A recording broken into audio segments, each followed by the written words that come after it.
This weekend is Super Bowl 50, where the Denver Broncos take on the Carolina Panthers in Santa Clara, California at Levi's Stadium. Fans are excited for the big game this Saturday. Me and my friends will get together probably in one of our rooms and just order wings or something and watch it. And who are you voting for?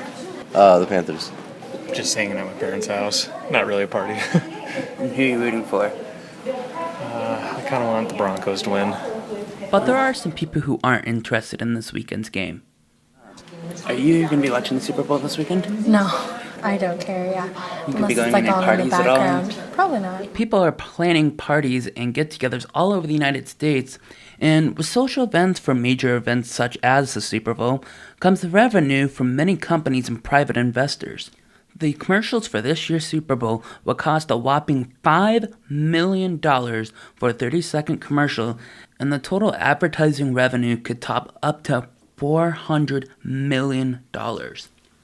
But the big companies are not the only ones taking advantage of the big event. Residents that live near the arena are putting up their homes for rent and charging big bucks for the weekend. 8,500 square foot luxury homes are going for $10,000 a night, while 400 square foot cottages are going for $3,900 for the entire weekend. Cities who have hosted the Super Bowl in the past have often had positive economic impact, ranging anywhere from $10 million to $719 million, like New Orleans in 2013 and Phoenix just last year. Although there is all the money being made from the Super Bowl, there's a lot of money being spent on events such as Super Bowl City in San Francisco. The cost to run Super Bowl City to provide activities, services, and support is going to cost the city $1.7 million to run for the week. The city of San Francisco is having to pay for some of the services for the week of the Super Bowl, and that money is coming directly from the taxpayers. Our taxpayers expect our taxpayer dollars to be spent on services, on housing, on street cleaning, not on a party for the wealthiest.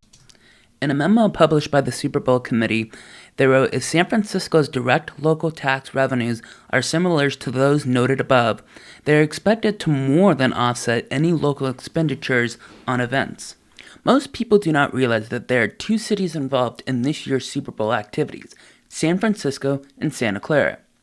Each of the two cities have separate contracts with the NFL, but not really.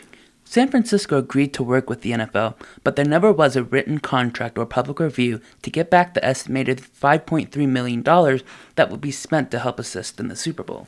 Reports say that people working different services in the Super Bowl are asked to work as volunteers to help keep the cost of the Super Bowl down for the city of San Francisco. Police officers are having to walk or even take taxis to get to their jobs because of the shortage of vehicles in the city. On top of the mess of the government in San Francisco, money is not coming in as planned. Only 7,000 people showed up to Super Bowl City on the first day, after an estimated 1 million people are planned to attend the event for the entire week. That is only less than 1% of people expected to attend Super Bowl City in the first day. Super Bowl City could become a failure for the city if people do not show up in the upcoming days. And it seems like the rest of the world knows how to handle money better than the city of San Francisco. The city actually hosting the Super Bowl, Santa Clara, has already recouped its $3.6 million in hosting the Super Bowl after securing 2 contracts with the National Football League.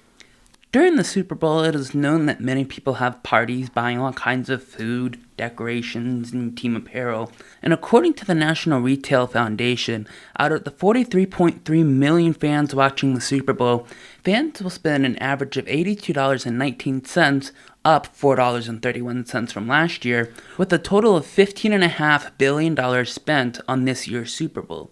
People are not just buying food and decorations for the game, but according to Best Buy spokesman Shane Kitzman, right before the Super Bowl is when fans upgrade their television sets and home entertainment systems. It is one of the 3 times out of the year when consumers like to upgrade their systems, and depending on what kind of TV you are looking for, expect to spend several hundred or even a couple thousand if you're considering to upgrade. Now, depending on which way you're looking at the Super Bowl when it's all said and done, there are always lessons that are learned in the process, like how to manage money in the government and how consumers are spending their money during events such as the Super Bowl. Let me know how you're planning to spend your Super Bowl weekend in the comments below, or by going to my website at kenyonozan.wordpress.com, or you can also contact me on Twitter at kenyonozan. We will see you next week as we will be discussing what happened during the Super Bowl, and we will be discussing some of the highlights in this Sunday's game. We'll see you next time.